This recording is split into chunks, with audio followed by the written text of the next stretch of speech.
Hi, this is Charles Kelly, Money Tips. Welcome to Money Tips. I have a special guest with me, mortgage advisor Miriam today.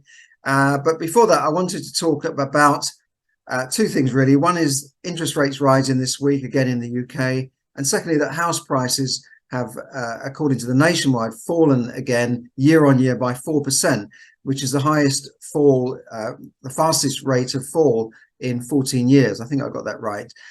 So there's lots of things to talk about. But first of all, welcome, Miriam.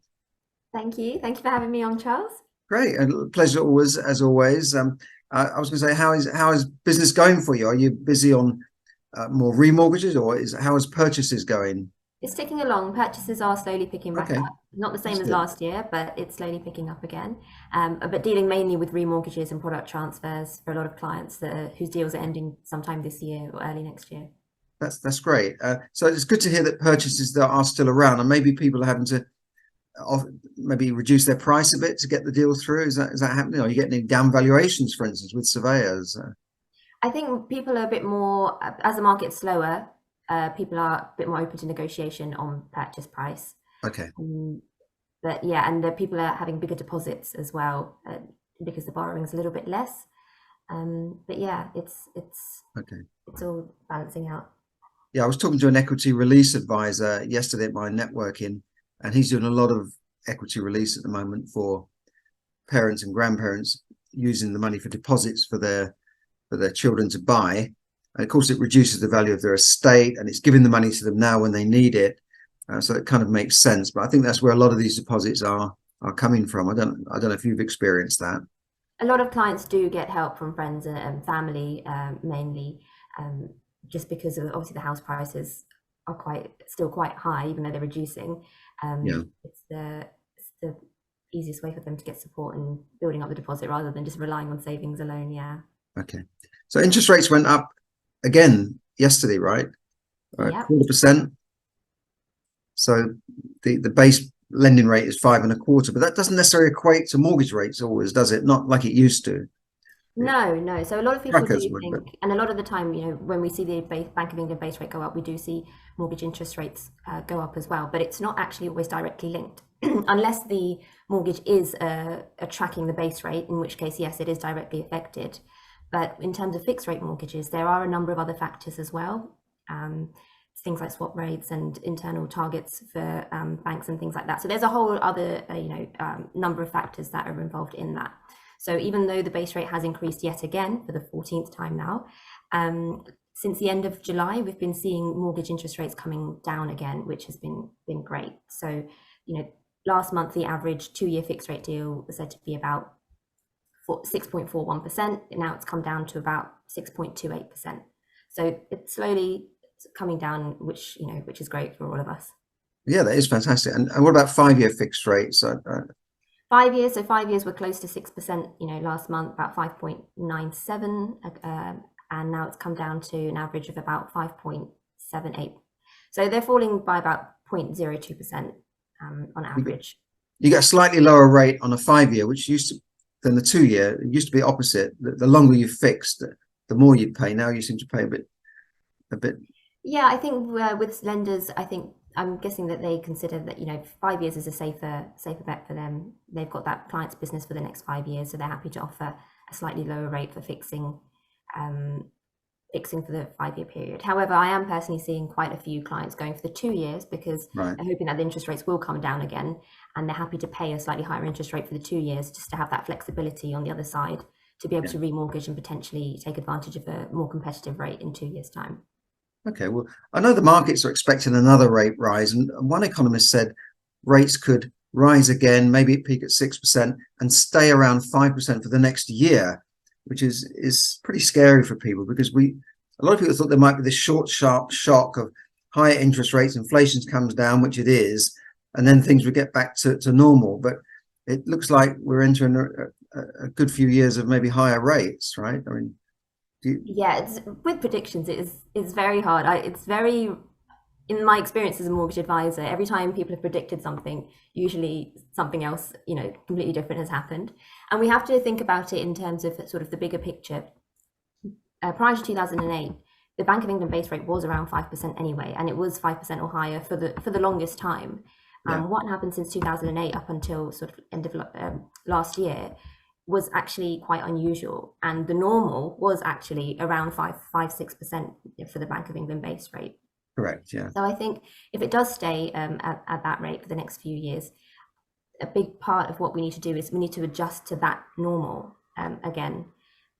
If it comes back down, that's great, but it's really hard with predictions because we just don't know what's going to happen. Right, that's a good point. I can remember days when buy-to-lets were 6-7%, and you know the mortgage, you get a bit of excess, and then when after the 2008 financial crisis, rates started to come down and down and down. And I was thinking, great, I'm getting more profit on this property, but we've kind of got used to cheap borrowing, and it's always the same, isn't it? When money is easy, people just borrow as much as they can, and they don't think about the bad years. But there's always been cycles and boom and bust. Even back to, I was thinking about the story of Joseph in the Bible and the Pharaohs, and they said there'll be 7 good years, 7 plentiful years, and then 7 years of famine. So store the grain in this shed and in the barns, and it's always been the way. There's always been this cycle, and people forget that, and they go and borrow up to the hilt, or in the buy-to-let there was this buy, refurbish, and refinance, and then go on to the next one, rinse and repeat. So I don't know if you're finding landlords are getting into a bit of problems. Some of the landlords have got too many mortgages, or they're heavily geared. That buy, rinse and repeat, was very popular a few years ago. But as the rates have increased now, it is harder to borrow as much because the rental coverage is just not enough to cover the mortgage payments by a satisfactory amount. So whereas previously buy-to-let lenders, a lot of them would stress test the mortgage at 5.5%. So the rental payment needs to cover the mortgage payments at around 5.5% at least. Now they're stress testing at sort of 7-8%. So landlords are finding it's harder to borrow the amount that they need for buy-to-let properties, or bigger deposits are needed. Or if they're coming to remortgage, in some cases potentially they might have to pay down some of that mortgage to be able to move on to a new mortgage deal. Can you explain what stress testing means when you said they stress test it? Yeah, so stress testing is a method in which lenders sort of assess the risk of, try to reduce the risk of the mortgage that they're lending. So a lender could take a property and they will stress test it at, say, previously 5.5%. So they imagine the interest rate was 5.5%. What would the monthly mortgage payments be? Okay. And then they would say, right, the rent needs to cover this monthly mortgage payment by 125 or 145%, depending on sort of tax bands and things like that. If it passed the stress test, then they'd be happy to lend. The actual rate that the client would get would be a lower rate, but they use the higher 5.5% just to reduce their risk and make sure that if interest rates do go up, the landlords can still afford to keep paying the mortgage. That's basically what a stress test is. Right. Now the stress test is, like I said, 7 or 8%. So to try and meet that and cover that by 125 or 145% with the rent can be a bit tricky for some landlords, and so they're not meeting those stress tests. Even though the actual rate might be a little bit lower, they're still not meeting the stress rate in order to be able to apply with the lender. Yeah. Saying that, however, I mean, rents have also increased massively in the last year as well. Yeah, that's true. So it's not all landlords, but yeah, some landlords are affected by the higher interest rates and the higher stress testing. Yeah, of course, we're hearing on the BBC and channels like that about landlords serving Section 21 because perhaps they're selling up. They think, well, we've had enough of this, and the rental crisis, and tenants can't find properties. There seems to be a shortage of rental properties around, certainly most areas anyway. And I don't know about where you are, but there's certainly a shortage around where I am. There's nothing around, Yeah, there's a shortage, and there's a great demand for rental properties more than ever now. Yeah. Landlords also increasing their rent, so it's not just homeowners that are affected by these rate increases. They are, the consequences of that are passed on to tenants as well. Yeah, it goes down the line, doesn't it? Yeah. Yeah, so it affects everyone across the board. So there is always a demand for housing in the UK. We have a huge shortage of housing for homeowners or tenants. Yeah, right. I just one other question: are you finding that some landlords are switching rental models. They may be moving into serviced accommodation, Airbnb or holiday lets. Is that a factor? Not specifically right at this moment. Over the years, lenders have been opening up more avenues, such as holiday lets and HMOs, whereas they weren't so very common a few years ago. Now more and more lenders are offering products because that's the sort of way the world is moving with Airbnb, co-living, things like that. But I wouldn't say in the recent past I haven't noticed anything in particular myself. Okay, but if somebody has a buy-to-let mortgage, the way I understand it, if they've got a buy-to-let mortgage, their mortgage conditions would be to let that on an AST. But if they then start using it as an Airbnb, they would need to inform their lender maybe, or they change the mortgage. Would lenders be open to that? Would they be open to switching models? Not something you come across. I mean, not that I've personally come across. I'd imagine with a buy-to-let mortgage, if they're in a deal and they want to change the use of the property, they might have to leave the deal, pay penalties, and move on to a different deal or move to a different lender if that's the case. But definitely, if they're on a buy-to-let mortgage, if someone is looking at changing it to a HMO or serviced accommodation, definitely need to inform the lender, get some advice from a mortgage advisor, and see what their options are so that it's done properly and they're not breaching their mortgage contract. Okay, that's great. So is there anything else you want to add, Miriam, about what's going on? I mean, has the mortgage rates all blown up on your laptop? Are they all changing, or by the hour? Is it a bit like that? Or the mortgage market has been a roller coaster since launch. I mean, it's always up and down, but we've had periods of time where lenders given us 24 hours notice that they're pulling products. We have to get applications submitted by 5 p.m. So we're mad rush to go get applications in for clients. Then when rates have been coming down again, we have to go back, review the case, see if there's a better product for them and change the product. So it's been a roller coaster, and I don't know when this is going to end, if it will. It would be nice for it to sort of settle and in the near future, but again, I can't tell. So the best we can do for the client is see what the situation is now, what's available for them at this moment, take advantage and submit an application, fix a rate now. In the future, before the mortgage completes, if there's a better product out for them, we could discuss that and see whether we can switch the products with a lender or something like that. But the main thing is we just have to keep on the ball and keep going, really. Okay, I think the advice would be to approach you earlier, not like when the mortgage is about to expire. You should give a few months, because you can always arrange a rate and hold that rate, can't you? Yeah.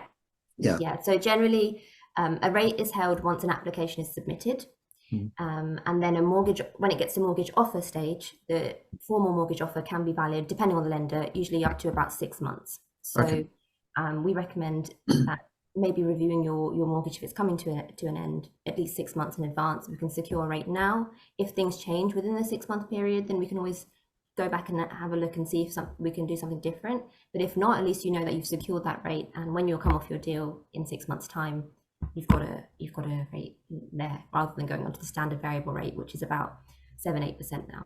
Wow. So basically, secure the rate. If rates go up, you're laughing, but if they come down again, you can always then switch to another rate. So you got the best of both worlds, really. So don't leave it till the last minute, guys and girls. Always go to your mortgage advisor early. And how do people contact you? I'll put your contact details up, but give the name of your company, how they contact you. My company is Larkin Financial Services. You can contact me at Miriam at larkinfinancial.co.uk. That's Larkin, Larkin. Like Pop Larkin in Darling Buds of May. You remember that show, Pop Larkin? Show my age.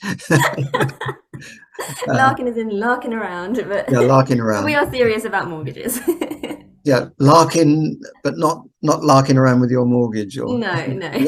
Phrase there. We don't lark about with your mortgage. Yeah. Oh, well, thanks very much, Miriam. It's been great talking to you.